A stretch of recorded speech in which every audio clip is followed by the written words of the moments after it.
to remain. The risk is grind time. I need mine. Grind time.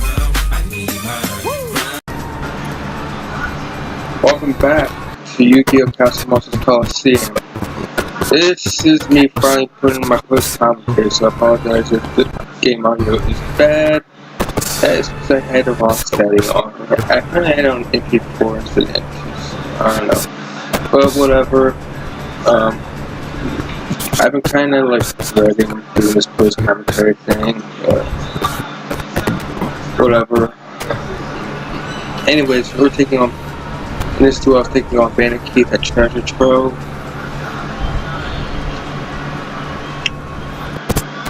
Now, when I was a kid, my very first playthrough of this, way back in the day, this was the guy I got stuck on, Bandit Keith.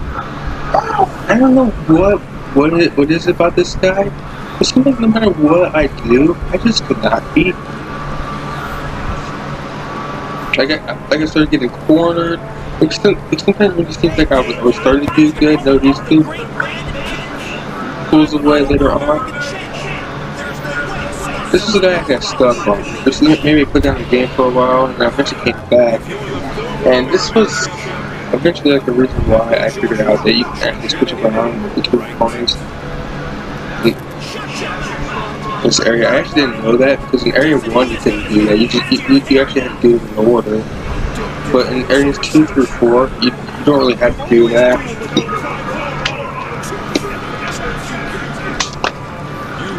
So what I did is that I actually went on. I actually skipped this guy real quick to come back to later, and I called Pegasus. And I beat Pegasus. I took this rogue. I took one of his monsters, I brought it back here, and somehow that monster kind of became clutch in this duel.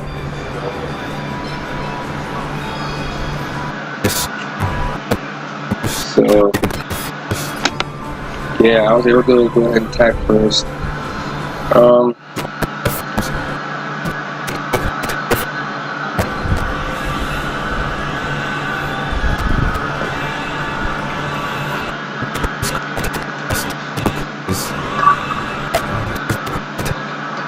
I'm hoping that this is the game where I'm hoping that my commentary does not mess up anymore.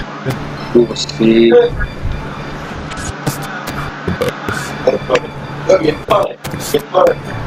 Now, I'm gonna be honest, my commentary is very exciting in this. So I'm probably just gonna start talking about random stuff. Like, what I'm going to do with my left is this game. I will finish up this game, don't worry.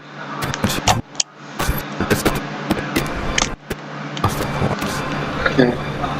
I'm trying to think of other games I should do. I think I should do like a couple of quick relaxing games.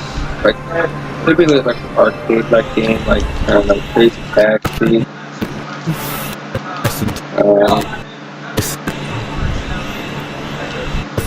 It's like Cooper is a possibility. I never beat the game before. I don't know, we'll see.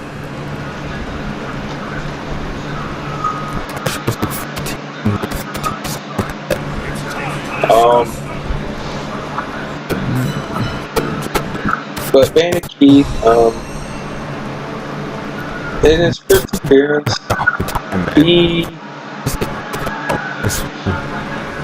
basically his first appearance was basically just a flashback of Kaiba. Some time that Kaiba was for whatever reason invited to, where Pegasus was doing against Bandit Keith, you know. And Bandit Keith, but he's sitting there all stupid, sitting there all cocky. He's like, you get, you know, I got this. And of course, Pegasus, nobody on knows reminds, and then he basically what Pegasus did is that he called out some kid from the stand. He wrote up how to beat him on the piece. Well, I'm sorry. Start drinking water and put this ice back into my mouth. Anyways, Pegasus, he caught us hit from the islands, of course. You know, he knew what Bank was going to do. He played some profile Garnisha Elefantis, and then the kid played some card, and apparently beat Bandicoot. So the next episode he made another appearance. Well, he had like 3 goons with him or whatever.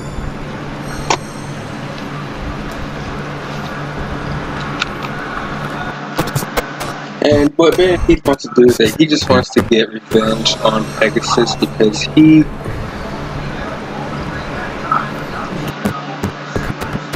wants to get revenge on Pegasus, which okay, fine, whatever. But he wants to get revenge on him, and Pegasus.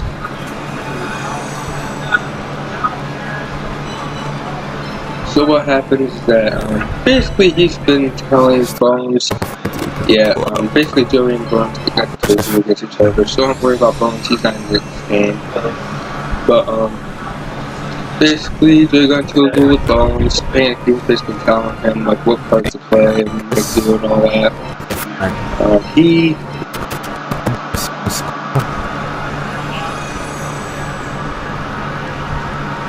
And for a while, Joey started off winning, so yeah, at first Bandicoot started to seem really questionable. And of course, Bones eventually plays Call of Haunted, which was played the wrong way, by the way. But yeah, not gonna get into that. It was still season 1 where random effects happen. But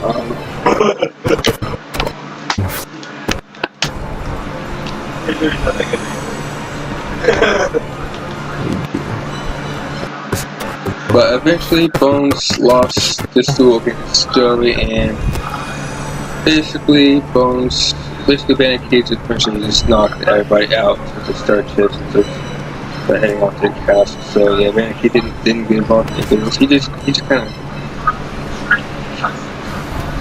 put the star chips and started heading to the castle. And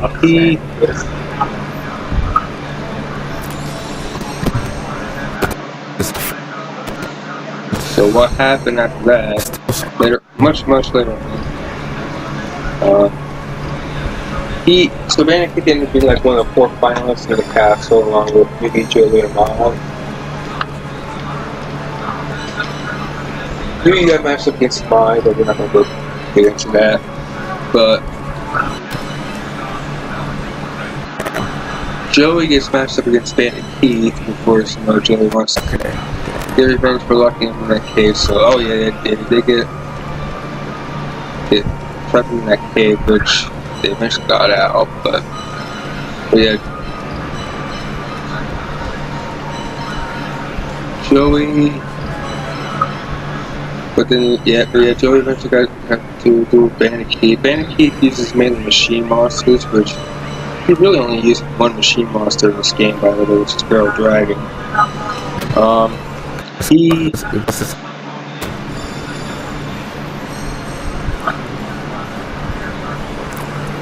Is still Scorpion a machine? It might be, actually. Okay, so maybe 2 now. Of course, there's that Barrel Dragon right there, which y'all are seeing right there. Of course, I can't really hear the game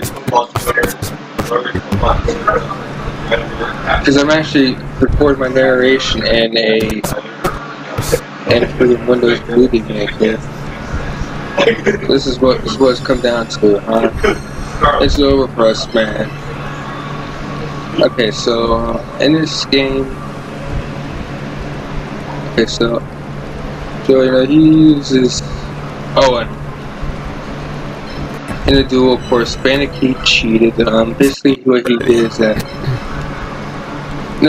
he had this monster card slot machine. Okay, he did use Barrel Dragon, but Joey eventually takes it down. So the monster Joey eventually takes He's on a slot machine. There should be like 4 or 5 things there. And basically, he uses 7 completed race. No, slot machines attack or defense points. And basically, he was holding the 7 completed cards underneath his sleeve, so that he could just pull them out of his sleeve, play the cards with the power of the slot machine whenever he chose. And what made no sense that, oh, Brandon Key should get disqualified is like, well, he lost a duel. He lost a duel. He was getting disqualified anyway, so what changes?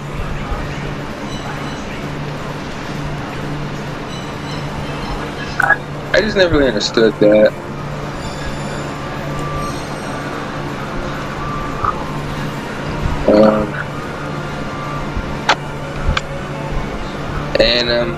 Of course,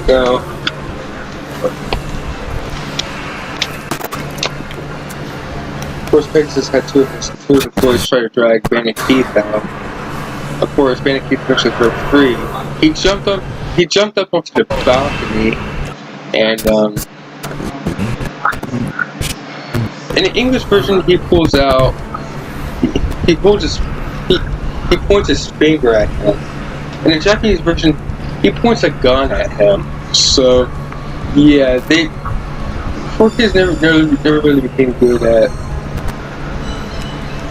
at censoring those things, I guess. Because what 4Kids did is that in the Japanese version, they kind of soften things up. Because obviously you can't really show guns in this thing. Apparently you're not supposed to know that if anybody dies, they like disappeared or something with a shower room or something. But there was that one time when Tyler actually mentioned that his parents died. I don't know if they do that or that just kind of slipped or what. I don't know. Check it out in like season 1. I think it was sometime when. Basically, I think it was like the point where Weekly Bro would take on the Paradox Brothers.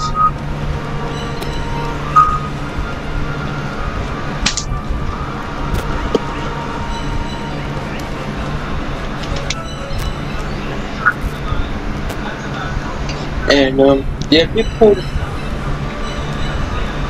do criticize 4Kids. I think people do criticize 4Kids for softening things up. Like, well, first off, and they actually talked about, basically the voice actors actually did talk about this at some Yu-Gi-Oh convention, at some Yu-Gi-Oh tournament, and basically they kind of explain that. It's like they kind of gotta go by the rules of the network. Like one thing you can actually say or show on one network, you can't really show on. There's a chance you would not be able to show on this network. They're kind of joking about this, like, well, the network's called 4Kids, not 4 deranged adults. So I don't know. I don't know. So I don't think you can really criticize them for censoring some stuff. I mean, yeah, you can like question like how they censor things. Okay, that's fine.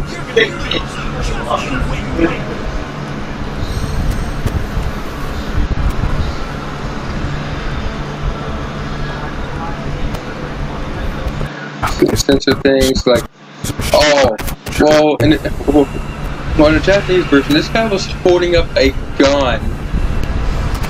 About to blow his brains out, but no, can't show that. But no, can't show that in English version. So just pretty much show him pointing a finger at him for literally no reason.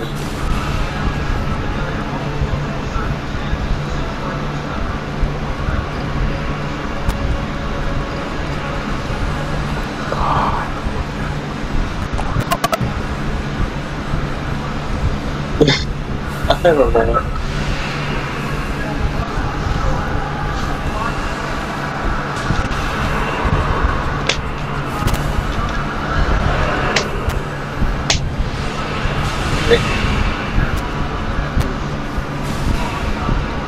So for whatever reason, 5Ds, were those like necessarily guns? I don't know if they're bullets, like special kind of counts as guns or something like that. Because it seemed like they were like shooting like bullets. It just seemed like those guns would shoot lasers.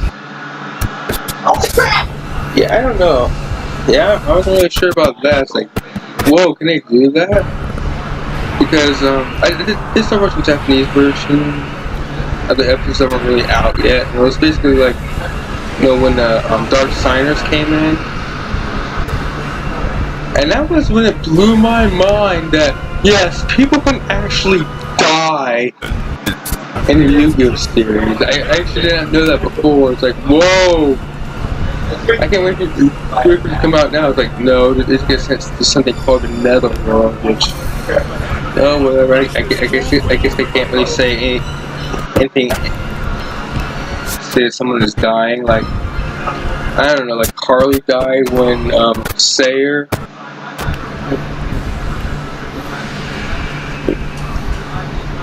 uses one of his monsters to attack Carly, and basically Carly just went through the glass, fell right out the window, and landed on concrete where she died. But then she came back. But then she came back as a Dark Signer.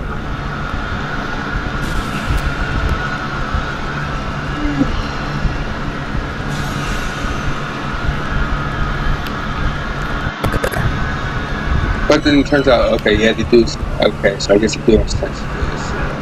That's kind of boring, but fine. But they.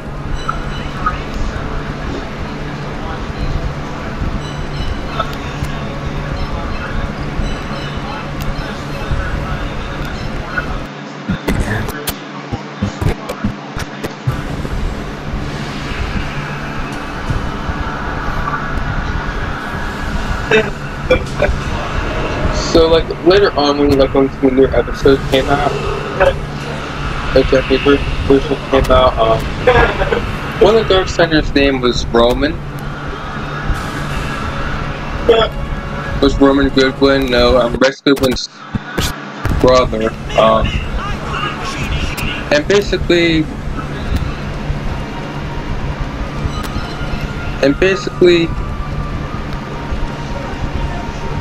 what I noticed is that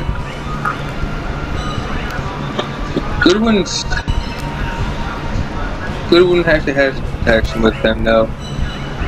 With guns, like how are they gonna censor those guns? Because those look like big rifles that those soldiers were holding. But apparently they were holding guns. Like it's like wait, like whoa, can they get away with that? That's where I made a mistake right there. By the way, that kind of sucked. I don't know if the mistake was that intentional. I don't know, but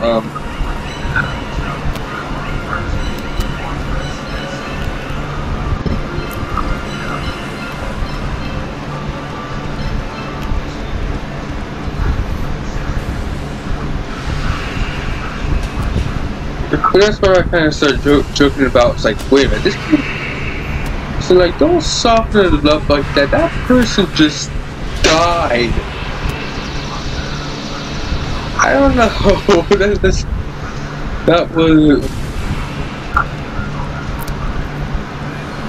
That was pretty crazy.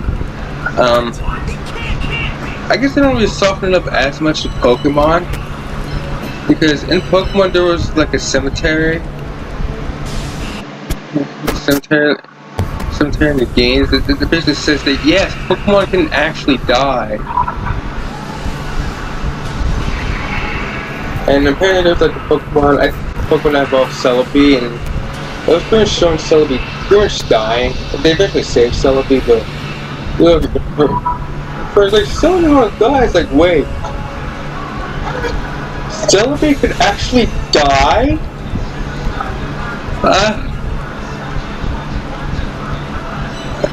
Yeah, I don't know.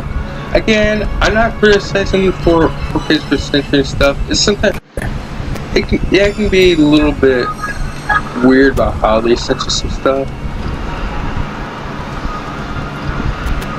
But for some reason, Leo was standing there saying "Ollie Ollie oxen free." You can question him a little bit about that stuff. And another thing 4Kids does get criticized for is that GX and 5Ds did not get finished. Zapsel did get finished, by the way. But they did bring that. They did talk about that, and voice actors said that they would love to go back to those. But the reason that's really out of their hands. But they said that they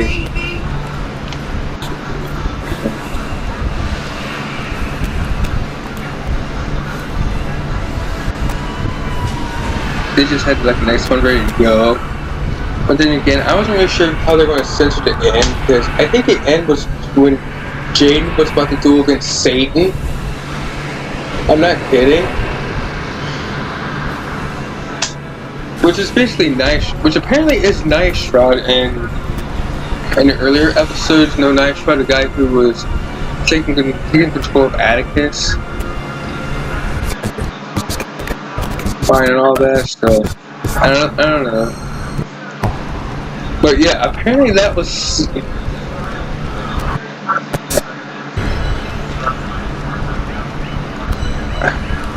I don't know how they're going to censor that, because that was one demonic looking opponent that Jaden was up against. Why? Post commentary. I feel like More like 21 minutes. There's like 10 minutes left, don't worry.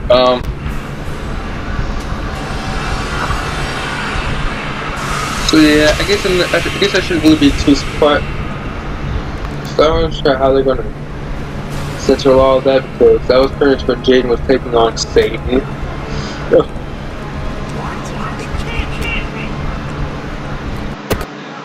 And of course there was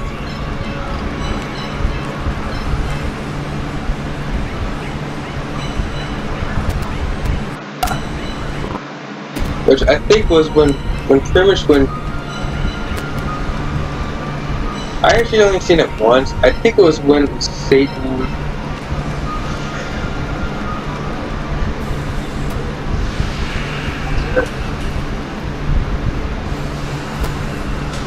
if I remember right, I could be wrong about this, but I'm pretty sure this was when Satan killed Axel. If you don't know who Axel is, look it up on YouTube. And it's basically a guy whose design should make black people angry. So there's that. Anyways,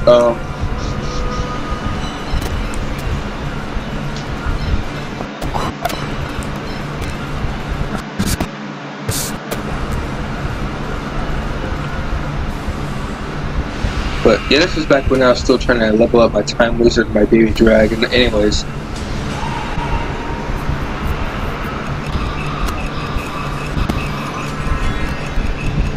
And of course there was that one time when you see Zane in a wheelchair.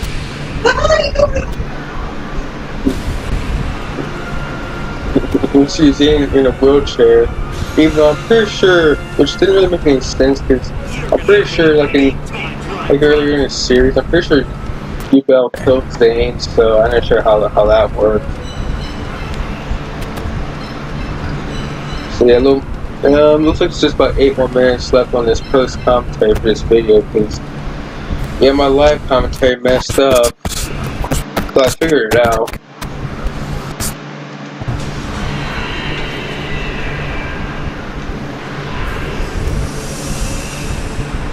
Just to be honest,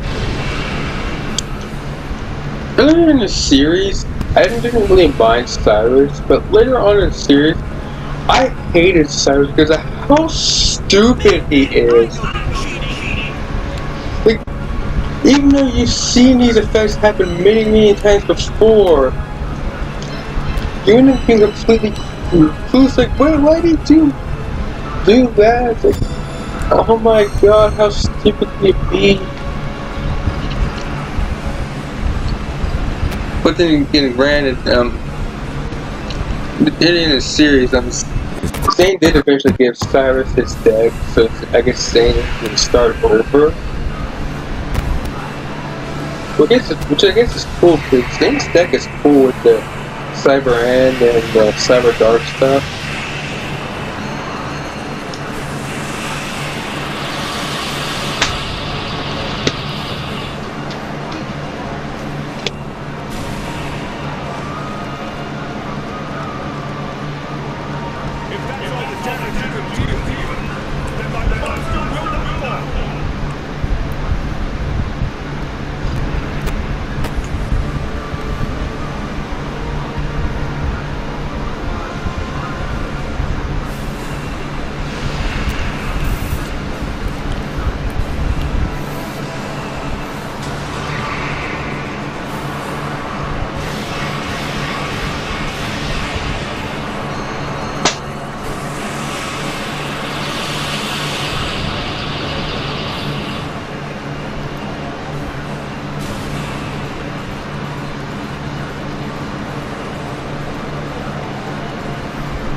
But yeah, I've used Zane's Cyber Legacy deck before, and back when you were actually able to use 3 Cyber Dragons. I don't use that deck anymore because Cyber Dragon, I think it's, last time I remember it's limited. I don't know if it's still limited. It was like, well, that's lame. Cause wouldn't you need like 3 Cyber Dragons to make a Cyber End Dragon? And yeah, I know there's like these pseudo Cyber Dragons, like Proto Cyber Dragon and all that. Of course, there's like Cyber Dark Horn, Cyber Dark Heel, and Cyber Dark Edge, which is pretty interesting though. I used that before, I think I even had like a few one-turn finishes with it because because I was because they played like they played like a random monster in attack mode, but I like power bonded like 1,000. Wait, did I power bond? Okay, no, I used Overload Fusion. Okay, basically what I did is that I actually had first played Future Fusion, though it was not banned back then. And basically what I did is that I fused like all of my entire machine deck into the graveyard, of course, but then I played Overload Fusion to bring out Cyber Dark Dragon. Of course, it has like over 10,000 attack once I attack and I win.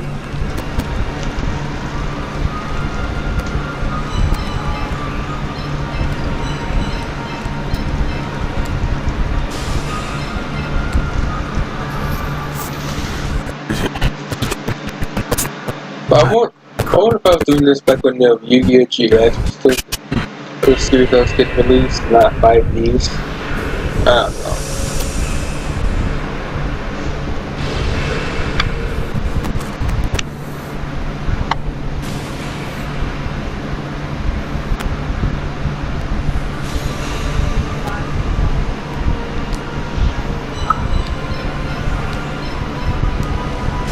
Yeah, just me taking out his needle balls.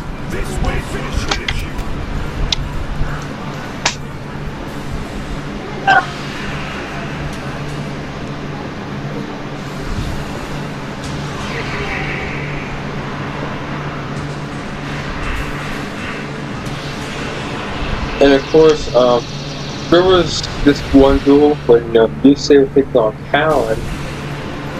We're taking on Callan Pesto. And apparently you say, I don't know if he lost, I guess he technically lost that duel. But when you say basically wrecked this duel runner, I thought it was pretty hardcore. He had all that glass in his chest. I don't know. Glass in his chest. That's again, I didn't know they were censoring anything, guys. Like, wait, is Yu-Gi-Oh! About to become hardcore like this?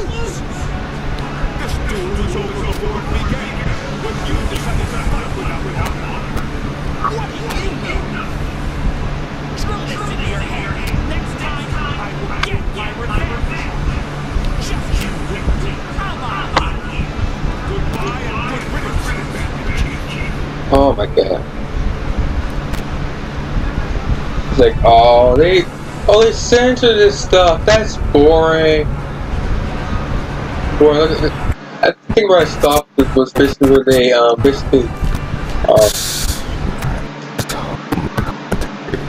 killed Riker to make him a Dark Steiner.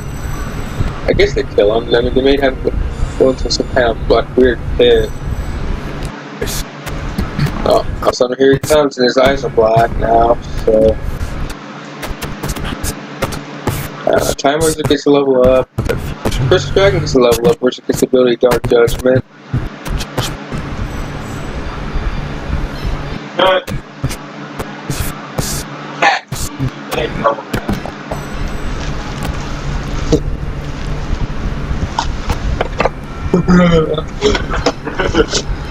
And I guys just see me play with the bubble wrap on my side.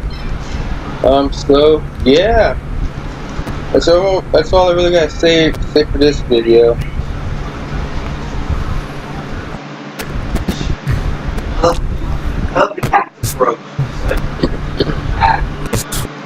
So I guess that's a good place to end off. Next time on Yu-Gi-Oh! Pets Coliseum, we'll be taking on Pegasus at the Imperfect Paradise. And I'll see y'all next.